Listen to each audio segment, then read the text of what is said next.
السلام عليكم، عاملين ايه يا حلوين؟ يا رب تكونوا بخير. النهارده بقى هنعمل مع بعض اكله برضو من الاكلات السهله برضو السريعه. برضو بحس ان هي ممكن نعتمدها من الاكلات الموفره، مش بتحتاج لحوم كتير. هنعمل مع بعض طاجن مسقعه باللحمه المفرومه والبشاميل، وهنعمل معاه طاجن صغير كده كوسه بشاميل بالنسبه للي بيحبوا الكوسه هنا في البيت. بصوا انا هنا قطعت البتنجان كده، بحب اقشره كده مش كله، بسيب فيه قشر بسيط واقطعه حلقات وهوريهولكم.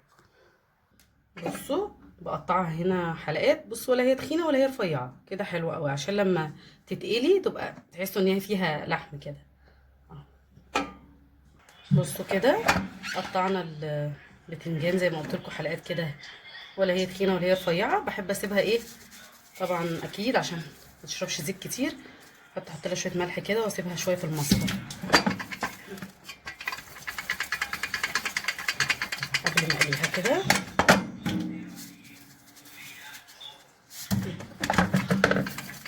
بس نسيبها شويه لحد ما نيجي نقليها ونروح نعصج اللحمه.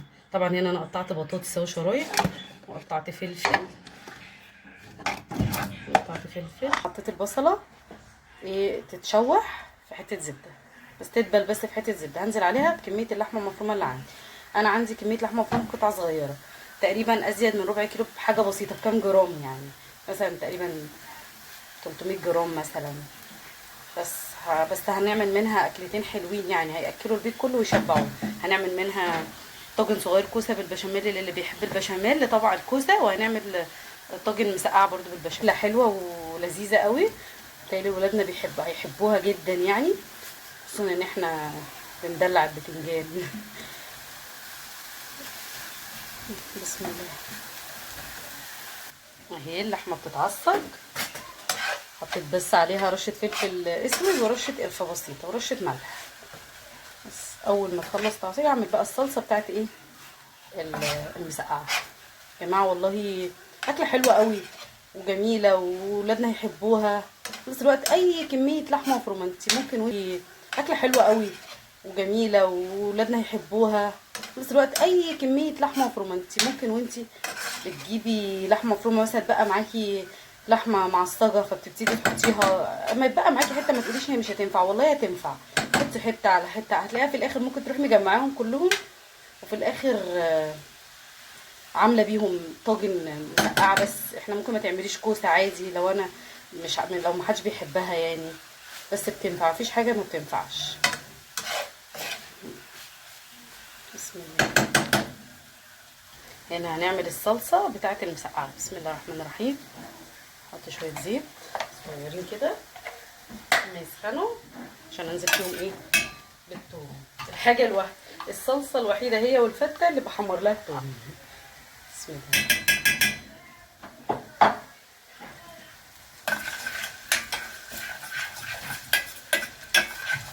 اول بس ما ريحه التوم بس تطلع، ما تخلوش تحمر عشان ايه تفضل خفيفه، مديكي الريحه من غير ما تديكي الحاجه اللي تزعجك لما تاكليها.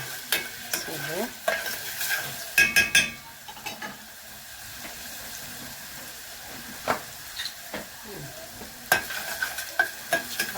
التوم بدأ ريحته تطلع وبدأ ها يعني لونه يصفر شويه بسيطه، مش عايزين اكتر من كده يعني.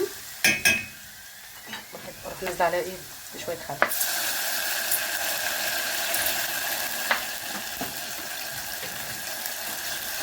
كده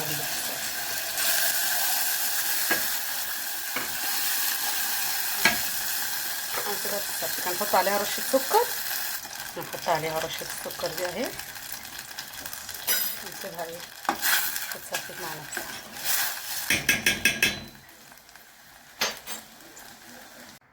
بصوا هنا مكان ما كنت معصجه اللحمه شلتها عشان خلاص اتعصجت وخلصت، وسبت الصلصه على النار للمسقعه. هحط بقى هنا معلقه زبده تسيح كده عشان اشوح فيها الكوسه عشان اعمل طاجن كوسه. بسم الله. نزلت الكوسه. بسم الله. طبعا الكوسه حبيبه الثوم، لازم نشوح معاه كده ايه ثوم، تديها ريحه فظيعه بتاعتها. نسيبها كده في الزبده تتشوح براحتها. بصوا هنا اهي سايبه الكوسه تتشوح مع الزبده. هنا انا عملت ايه، حطيت مرقه دجاج فوريه او مكعبات عادي جدا، رشه كزبره، 7 بهارات، ورشه فلفل اسود خفيفه، وطبعا النعناع اساسي. اروح عامله معاهم كده. اتفرجوا بقى على الريحه اول ما تحطوا شويه التوابل دول على بعض ان شاء الله يعني بتدي ريحه حلوه قوي ومميزه قوي. هنسيبها تاني تتشوح مع بعض كده على نار هاديه براحتها لحد ما ايه نحس ان هي استوت شويه. هنا بقى حلوين هنحمر البتنجان والفلفل والبطاطس اللي قطعتهم. بس انا بحب اول حاجه احمرها الفلفل عشان ايه يبقى لسه الزيت ايه نزيف. بسم الله. تشويحه بسيطه كده، مش بخليه يتحمر قوي عشان بحبه يفضل فريش كده يعني. بس ايه خدت اللون البسيط ده. طلعها دلوقتي واحط مكانها البطاطس. ادي البطاطس هي حطيناها. انا بحب اقطع البطاطس كده شرايح رفيعه كده بحمرها وبحطها في الصينيه برده مع البتنجان. وانا بحمر بقى في البطاطس والبتنجان قلت اعمل بشاميل بالمره عشان ايه نرص الصواني وندخلها الفرن على طول. ده بشاميل عادي جدا كنور، انا بستخدم بشاميل كنور عادي اهو. البطاطس هي بتتحمر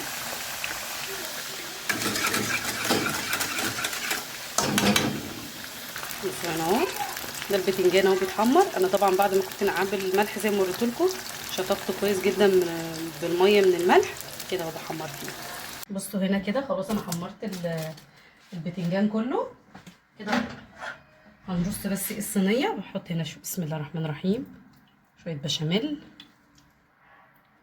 هنا برص كده البتنجان بسم الله والفلفل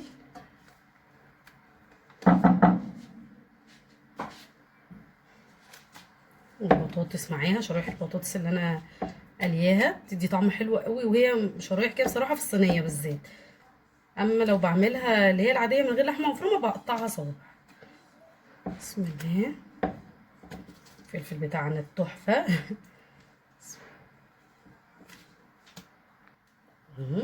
رصيتها احط عليها الصلصه اللي انا عملتها. بسم الله الرحمن الرحيم.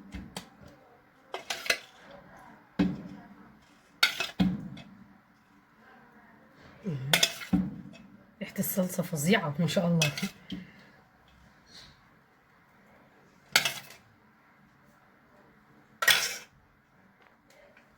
اللحمه المفرومه اللي انا وسقتها.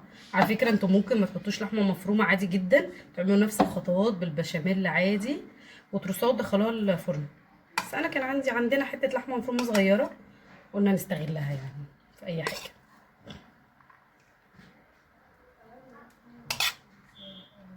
بسم الله. نرص التاني الطبقه التانيه كده فوق اللحمه المفرومه. بسم الله. برضو البطاطس برضو نفس البطاطس فلفل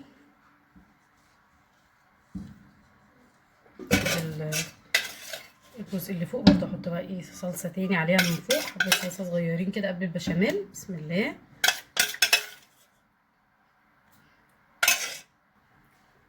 كده اهو. نحط بقى البشاميل الباقي تاني برضو نرص تاني بشاميل كده من على الوش. بسم الله. بقت الصينيه الطاجن بتاعنا اللذيذ جاهز. هندخله الفرن.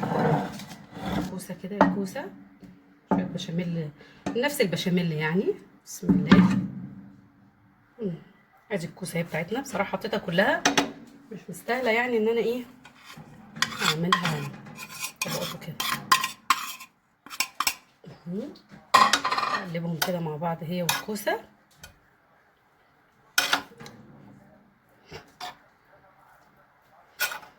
بسم الله.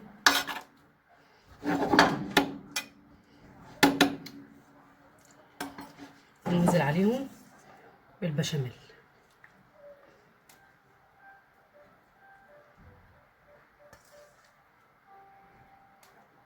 شكل البشاميل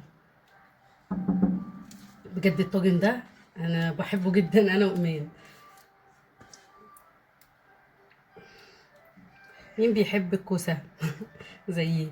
انا على فكره ما كنتش باكل الكوسه وانا صغيره ابدا، اكلتها وانا كبيره.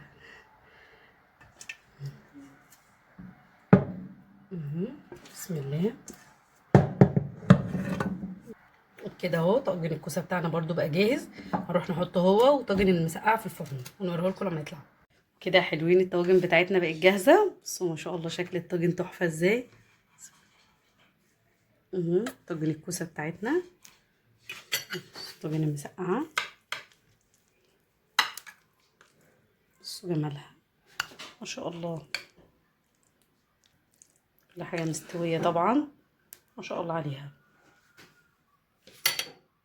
ودي الكوسه بتاعتنا، بصوا جميله ما شاء الله. أكلة بكمية بسيطة جدا من اللحمة المفرومة، ويوم واتقضى بأكل حلو ولذيذ. يا رب يكون الفيديو عجبكم واكون اديتكم فكرة تفيدكم.